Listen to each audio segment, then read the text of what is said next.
with the release of Scoob yesterday evening-ish, of course I had to get it. I'd be foolish not to talk about a movie that's brand spanking new. Now, in this video, I'm not going to go too in-depth on the movie, and I'll talk about why. But,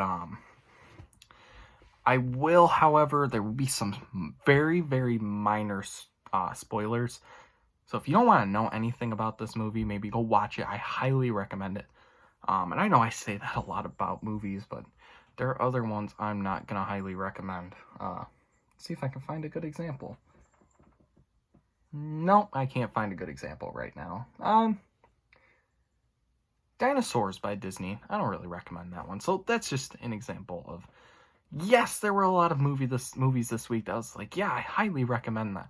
This is no shortage of that, but anyway, let's talk about Scoob. It's directed by Tony Cervone, from 2020, an animated mystery adventure starring Zac Efron as Fred, Gina Rodriguez as Velma, Will Forte as Shaggy, Amanda Seyfried as Daphne, Frank Welker, who was last seen in Megatron in Transformers the movie, as Scooby, Mark Wahlberg, also last seen in some Transformers movies, Transformers Age of Extinction and The Last Night as Cade Yeager. He plays Blue Falcon in this. Jason Isaac as Dick Dastardly. I had to fix that. I put Isaaca. No, it's Isaacs. I'm going to try this. Kiersey Clemens as Dee Dee Sykes. I hope I said that right. Ken Jeong as Dynamut. Tracy Morgan as Captain Caveman. And get this, Simon Cowell playing himself. There's a 54% on Rotten Tomatoes. I think it deserves higher, but not too much higher. It's definitely more than anything in the 50s, maybe about a 60 to 70%. Since it's unfortunately had to go get released direct-to-video, I can't find a budget for it, and since it is direct-to-video, there's no box office earnings for obvious reasons. Obviously, the coronavirus kind of threw off the whole theater thing, and as, you know, states are starting to reopen, but, you know, things are getting slowly and less released into theaters. Some movies are pushed back, of course, but I think hopefully with theaters reopening, they'll push a few of the ones they pushed back, like Black Widow. Maybe they'll push up a little more. So, this is one that when I talk about my most anticipated movies of 2020, I forget about it. However, I knew it was coming to digital on the 15th, which was yesterday, and I had to watch it. Luckily, once you pay for it, you pay one price and you get it. I actually paid like $5-6 extra bucks because they had the early release, and then they had the $5 or $6 extra dollars for 3 episodes of the original series plus the movie. I was like, you know what? I'll throw a few extra bucks at it. I was not disappointed with what I saw, and I don't want to give too much away since I want you guys to kind of watch it yourselves. So some minor plot details, but not too many, I'll give you. Basically, the story revolves around Scooby being the descendant of Alexander the Great's dog. So Shaggy and Scooby team up with Blue Falcon and Dynamite to stop Dick Dastardly from opening the portal to the underworld. Yeah, that's the plot, basically. There's a few things in there. There's a lot of emotional moments I don't want to ruin. And honestly, they teared me up a little bit.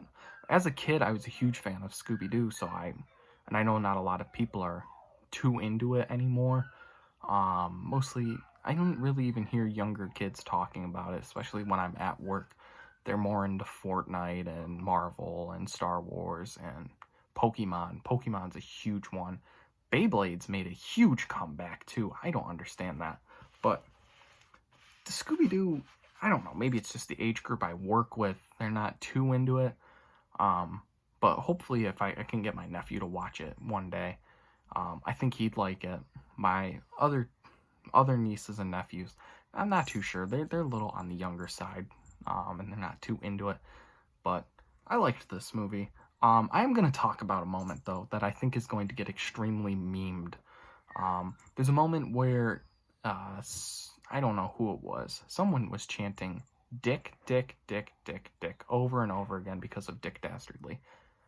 That moment will get extremely memed, and I'm just calling it now. That's all I gotta say about that. When that moment gets memed, remember this video. I called it.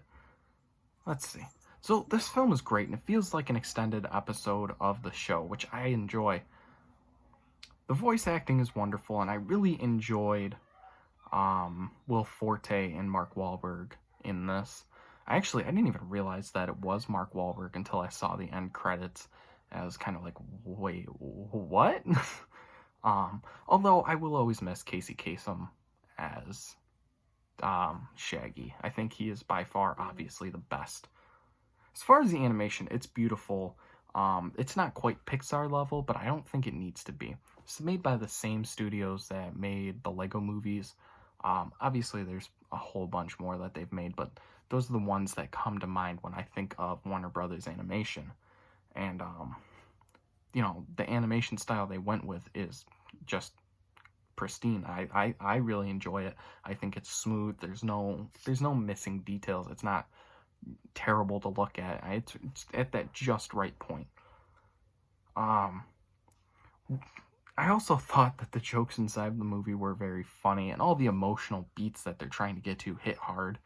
Now, obviously, there's a few things that kind of you watch and you're like, well, now when I go back and rewatch it, I'm gonna know what happens.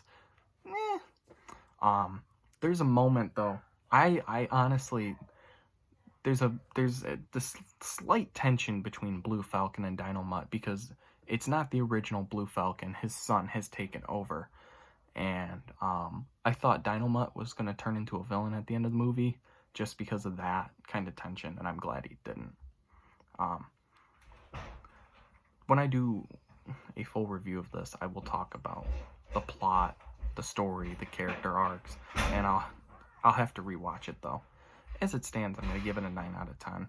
I wish there were a few more scenes when they were kids, and rather than a montage set to the original theme, even though I loved that. I really recommend this if you have little kids. Like I said, I'm going to text my sister later today and just be like, hey, you think my nephew will like this? I'll send you my login information. You guys can watch it with him, and if they do, they do. If they don't, they don't. But I think he'll enjoy it.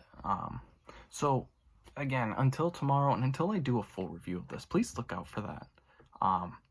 Like I said, there's minor spoilers in this video, but they're so minor that it's not entirely going in depth. There's a lot more to it than just what I said for the plot. But, spoiler alerts are spoiler alerts, and I don't want to ruin it for everyone. So if you really don't, if you didn't want to know anything about the movie, then you're not watching it anymore. You're maybe hopefully watching the actual movie. So until tomorrow when we begin the DCEU, which I'm very excited for. I'm so glad to move on from Disney. Oh my god, I never thought I'd say that in my entire life. Not that I didn't enjoy the experience and rewatching all those Disney movies I used to love as a kid, especially the Pixar movies, but man, I want to see some fights. That's what I want. So until tomorrow, I'm Luke, and I'll see you guys later.